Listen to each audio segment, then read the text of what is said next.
Subscribe this channel for more. कहानी का शीर्षक है प्रायश्चित। कहानी कुछ इस तरह शुरू होती है। घनश्याम मर गया, ये खबर भी अब पूरी तरह दब गई है। दरअसल ये दब जाने वाले खबरों में से नहीं थी, फिर भी अब दब चुकी है। जब वो जीवित था तब हर किसी के जुबान पर उसका नाम था, क्योंकि किसी से बिना एक पैसा लिए हर काम कर देने वाला ही था घनश्याम। शादी ब्याह के मामले में तो बात ही अलग है, हर किसी की जुबान पर सिर्फ घनश्याम का ही नाम। दुल्हन की विदाई के लिए डोली तैयार करने से लेकर अचानक जरूरत पड़ने पर पान सुपारी तक का जुगाड़ कौन करता है? घनश्याम। घनश्याम के बिना जैसे कोई भी काम संभव ही नहीं है। ऐसा कोई भी काम नहीं है जो घनश्याम ना करता हो। उसी तरह घनश्याम को गांव की हर खबर भी रहती है। मास्टर जी की बेटी गोद भराई के लिए घर आई है, यह खबर भी सबसे पहले मिली घनश्याम को। खबर मिलती भी कैसे नहीं, क्योंकि बाजार से फल फूल लाने का दायित्व भी तो उसी पर था। उस पर हर कोई विश्वास करता है, क्योंकि वह बातों को इधर से उधर करने वालों में से नहीं था। उसके कान जैसे कान ना होकर ब्लॉटिंग कागज है। जो भी बातें सुनता था बस अपने तक ही सीमित रखता था। घनश्याम के लिए कोई भी काम छोटा बड़ा नहीं है, बस काम होना चाहिए। इसलिए रासलीला के अभ्यास के समय चाय पानी का व्यवस्था करते करते बाद में उसे कोई छोटा सा चरित्र मिलता है, जिस चरित्र का ना ही कोई वचन होता है और ना ही प्रवेश के समय कोई पार्श्व संगीत बजाया जाता है। अचानक से आकर जी महाराज बोलते हुए लोगों को चकित करता है। वही घनश्याम अब मर गया। देखा जाए तो यह दब जाने वाली बात नहीं थी, लेकिन अब दब चुकी है। घनश्याम मर गया, ये खबर पूरी तरह दब ही गई थी, लेकिन फिर उसकी पत्नी के कारण गांव वालों को अब अचानक घनश्याम याद आया है। घनश्याम के मरने के बाद वह जिस विपदा से गुजर रही है, ऐसी परिस्थिति को गांव वाले कैसे नज़रअंदाज करते। शाम होते ही घनश्याम पहले जिस वक्त घर लौटता था, उस वक्त अब उसकी पत्नी किवाड़ लगाकर घर के अंदर ही रहती है। एक अनजाना सा डर उसे जकड़ने लगता है। देखा जाए तो पूरी दुनिया पहले जैसी ही है। पहले जैसी ही है शाम के पैसेंजर ट्रेन की सीटी, नशे में धुत मदन मिश्री के गाए हुए पुराने हिंदी गाने, शाम के वक्त का आकाशवाणी समाचार। लेकिन घनश्याम के पत्नी के लिए जैसे ये सब कुछ एकदम से बदल गया है।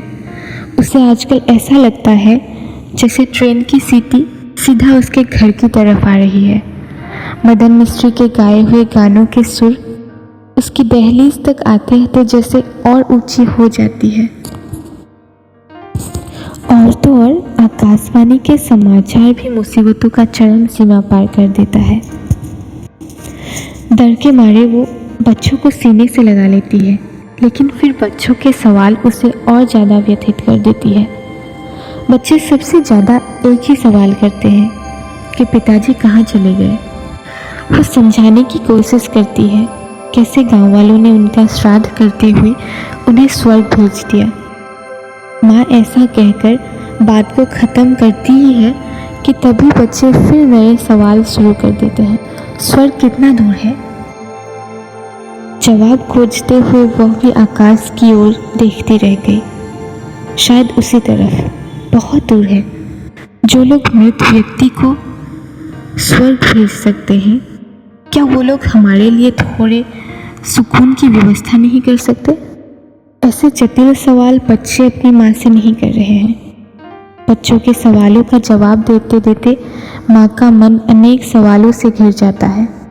ये बातें सोच सोच कर रात बहुत हो जाती है। रात होते ही गांव के उस पार से रासलीला के वचन आकर कानों में पड़ते हैं। कहाँ चले गए मेरे प्राण प्रिय सखा? छोटे छोटे बच्चों को लेकर घर चलाना घनश्याम की पत्नी के लिए बहुत मुश्किल है, और ये स्वाभाविक भी है, इन मुसीबतों का उपाय खोजते हुए घनश्याम की पत्नी गांव वालों के पास गई। घनश्याम के मरने के बाद लोग उसे पूरी तरह भूल चुके थे, लेकिन अब गांव वालों को घनश्याम अचानक याद आ रहा है। उसकी पत्नी ने जैसे सोचा, गांव वाले वैसे ही एकजुट हुए, लेकिन समस्या का कोई हल नहीं निकला। गांव वालों की तरफ से एक व्यक्ति ने घनश्याम की पत्नी को समझाया कि उस दिन तुम्हारा पति गुजर गया और उस विपदा की परिस्थिति में हम गांव वालों ने एकजुट होकर तुम लोगों को कोई कष्ट ना देते हुए उसका श्राद्ध करवाया। श्राद्ध शब्द सुनते ही वह अचंभित रह गई और उसकी धड़कनें बढ़ गई और अचानक जैसे कई बातों ने उसके मन को घेर लिया। मौन होकर वह गांव के मुखिया की बातें सुनती गई। ये बात सच है कि गांव वालों ने मिलकर ही श्राद्ध करवाया। अपने घर को चलाने का पूरा दायित्व अब उसी का ही है। यही सोचकर घनश्याम की पत्नी मौन थी कि गांव वाले सच ही कह रहे हैं। लेकिन उसकी बड़ी बेटी अचानक मुखिया के सम्मुख बोल पड़ी, हमें कहाँ उद्धार मिला है? पिता के श्राद्ध के लिए जो भी जुगाड़ किया गया, उन्हीं लोगों के आतिथ्य में सब कुछ खर्च भी किया गया। देखा जाए तो उसकी बेटी की बातें झूठ भी नहीं है।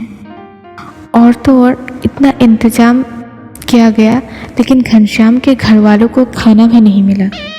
लेकिन जो भी हो, ऐसे किसी बुजुर्ग के आगे आवाज़ उठाने पर उसकी माँ अचंभित हो गई।